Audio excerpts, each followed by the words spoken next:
Hey guys, ETN here from Sunbros, and today I am really excited to be bringing you guys the next video on our How to Play Arena of Valor series. In this video, we're continuing to break down the roles in Arena of Valor to help you figure out which role is right for you. To get comprehensive guides on additional roles, head to the Sunbros channel. If you don't see it yet, be assured that it's going to come out soon because we're working really hard here to make sure that all the roles are covered for you. But today, it's time to start the beginner's guide to tanks. And as always, we're going to simultaneously release a top 5 best tanks and a top 5 worst tanks video to go along with this one to help you guys understand who's strong right now and who is not. Okay, so the first thing we're going to talk about is a tank's job on a team. A tank's first job is to be his team's damage sponge, which means that he needs to absorb as much of the enemy damage and abilities as he possibly can. And the way that a tank properly achieves being a damage sponge for his team is by doing his second job, which is being a frontliner. Tanks should always be between enemy damage dealers, enemy crowd controllers, and his back line, which compromises generally of mages and marksmen and people like that. The next thing a good tank does is that they provide a distraction to the enemy team. Whether that distraction is achieved by using crowd control or damage or just being up in enemy damage dealers' faces, providing a proper distraction keeps you taking the damage as we discussed and keeps your squishies, your marksmen, your assassins, and of course your mages from taking the damage, and that is exactly what being a good tank is all about. The next portion about being a tank is to be a disruption. And again, this is the same basic concept as causing a distraction, just a little bit better because we're using our next tank team job, AoE crowd control or just overall crowd control as a whole,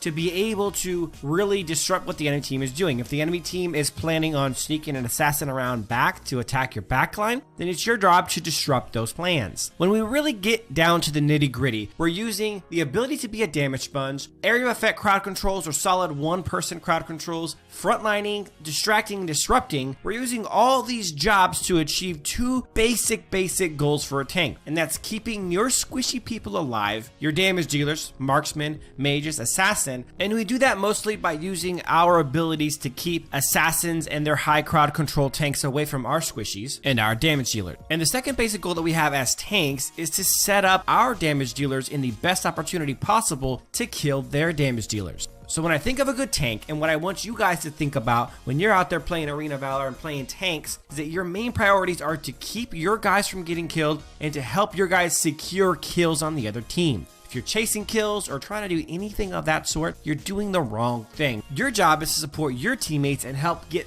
them into positions to be successful. And next we're going to be discussing pros and cons, which are things that we're going to want to focus on taking advantage of while we're playing tanks. Number one is that tanks, obviously like we talked about, take a ton of damage, and the best tanks in the game seem virtually unkillable at times because they can just take damage and damage and damage, and it never seems to make a difference. Number two, good tanks provide great crowd control. Their ability to control and manipulate any team fight and situation is one of their biggest strengths and one of the things that makes them special. The third pro is that tanks are very disruptive. Because of that wild crowd control, they can choose who on the enemy team to focus and disrupt the enemy team's game plan by doing their job correctly, whether that's saving a fed teammate's life or by securing a kill on a fed enemy. And last but certainly not least, tanks are made for initiating. A good tank will have an ability that allows them to initiate a fight with a bang and immediately from the get-go get his team off to an advantageous position. Alright, now let's go ahead and head over to the cons and we'll tell you what things tanks struggle with and which things you're going to need to avoid when you're playing a tank. Number one is that tanks do low damage. If you're wanting to play a tank and get kills and do damage and be the hero, that's not really your job. So just be aware that being a tank means you're not going to output a lot of damage. That's not something that you're going to do. The second con to being a tank is that you're extremely team reliant. Even though you're the one in control of the battlefield, manipulating what's going on and the real hardcore situations of what's happening, at the end of the day, you can tank all day long and sponge up all the damage you want, but if your team and your damage dealers don't follow up with the proper protocols to kill the enemy team, it's going to be all for nothing. And the third con for tank is that you're generally going to be pretty poor. Your job is more to get your damage dealers fed than it is yourself, but you have to make sure that you don't fall back too far on golden levels or your tanking will become irrelevant. And one of the best ways to do this is to make sure that you get involved in as many kills as possible and get yourself a lot of assists. And our last con is that tanks tend to be very kiteable. Most tanks aren't really blessed with incredible mobility, and being kited is an issue, so make sure that you're not chasing someone to the detriment of your team, and that you stick to the game plan and stick to the strategies that you want to make your team successful. Because when it comes down to it, one of the most frustrating things that can happen to you in all of Arena of Valor is watching your tank running off into the distance, chasing some dude with a really solid slow like some jackwagon, while the rest of your team is sitting back in the original position getting bursted down and killed simply because that person doesn't know how to play the tank role, or they're just playing the wrong role for them.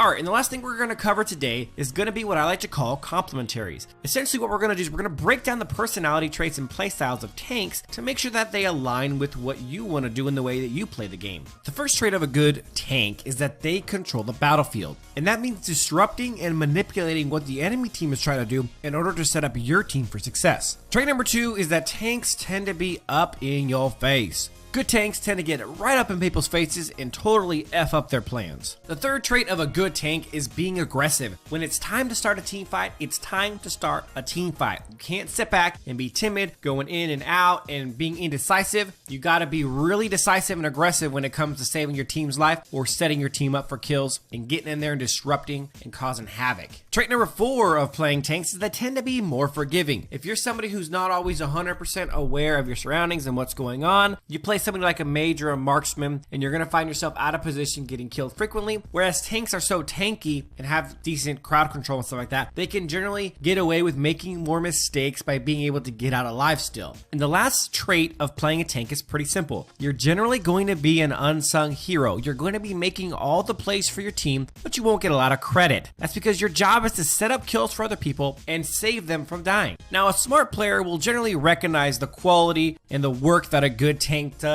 and it's generally displayed in the amount of assist and kill participation that tank has. Alright guys, that is it for the beginner's guide to tanks. I hope you guys learn a lot more about the tank role and what they do, and if that's the right role for you. Please check out the top 5 best tanks and the top 5 worst tanks to figure out who is strong and weak right now in the tank role, as well as our hero quick look videos to get more information about any tank in particular. I hope you guys enjoy the content. If you did, don't forget to drop that like, subscribe to the channel for more awesome content like this, and as always, thanks for watching guys. Till next time.